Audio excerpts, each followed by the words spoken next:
નમસ્કાર, આપ જોઈ રહ્યા છો JKS ન્યૂઝ ગુજરાતી। વાત કરીએ તો રાધનપુર ખાતે આવેલ Amarjyot education trust Hematlal Mulani college ખાતે ત્રિવેણી સંગમ કાર્યક્રમ યોજાયો હતો। સમગ્ર વાત કરીએ તો પાટણ જિલ્લાના રાધનપુર ખાતે આવેલ અમરજ્યોત એજ્યુકેશન ટ્રસ્ટ સંચાલિત હેમતલાલ મુલાણી કોલેજ ખાતે ત્રિવેણી સંગમ કાર્યક્રમ યોજાયો હતો, જેની અંદર વિધવા બહેનોને સિલાઈ મશીનનું વિતરણ અને અન્ય કાર્યક્રમો યોજાયા હતા। આ પ્રસંગે કોલેજના પ્રમુખ મહેશભાઈ મુલાણી, CM ઠક્કર તેમજ ટ્રસ્ટી રાયચંદભાઈ ઠક્કર તેમજ ડોક્ટર નવીનભાઈ ઠક્કર તેમજ અન્ય દાતાઓની ઉપસ્થિતિની અંદર ત્રિવેણી સંગમ કાર્યક્રમ યોજાયો હતો, જેમાં ઇન્ડિયન રેડ ક્રોસ સોસાયટી દ્વારા જરૂરિયાતમંદ મહિલાઓને ફ્રીમાં સિલાઈ મશીનનું વિતરણ કાર્યક્રમ યોજાયો હતો। આ પ્રસંગે મહિલાઓની અંદર ખુશી જોવા મળી હતી। આ પ્રસંગે મહાનુભાવોમાં ડોક્ટર અંબાલાલ પટેલ, જયશ્રીબેન જોશી અને અન્ય મહાનુભાવો ઉપસ્થિત રહ્યા હતા। રાધનપુર ખાતે આવેલ હિંમત વિદ્યાનગર ખાતે અમરજ્યોત એજ્યુકેશન ટ્રસ્ટ દ્વારા રાધનપુર સંચાલિત ચિકનજીભાઈ ચેતવાણી આર્ટ્સ એન્ડ જેવી ગોકુળ ટ્રસ્ટ કોમર્સ કોલેજ હિંમત વિદ્યાનગર ખાતે સ્વમણીબા રણછોડદાસ પટેલ સંચાલિત સીવણ ક્લાસ ખાતે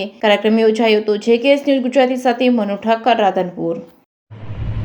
રાધનપુર કોલેજમાં આજે વિવિધ ત્રિવેણી સંગમ 3 કાર્યક્રમનું આયોજન થયેલું, જેમાં પ્રથમ જે લોકો આર્થિક જરૂરિયાતમંદ બહેનો છે, વિધવા તકતા છે, એવી બહેનોને રાધનપુર કોલેજમાં ચાલતા સ્વમણીમાં રણછોડદાસ પટેલ હસ્તે આઈ સર્જન ડૉક્ટર અંબાલાલભાઈ પટેલ તરફથી આ કોલેજનો જે વર્ગ ચાલે સીવણ વર્ગ, એમાં બહેનોને સીવણ મશીન વિતરણ કાર્યક્રમ હતો મફત આપવાનો।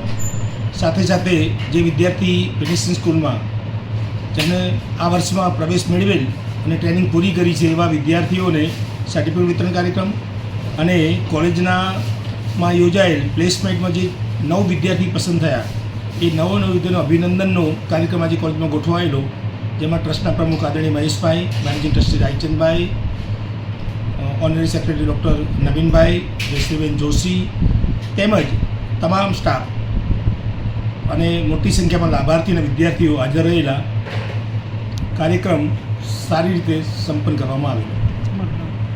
હું principal doctor CM Thakkar, arts and commerce Radhanpur.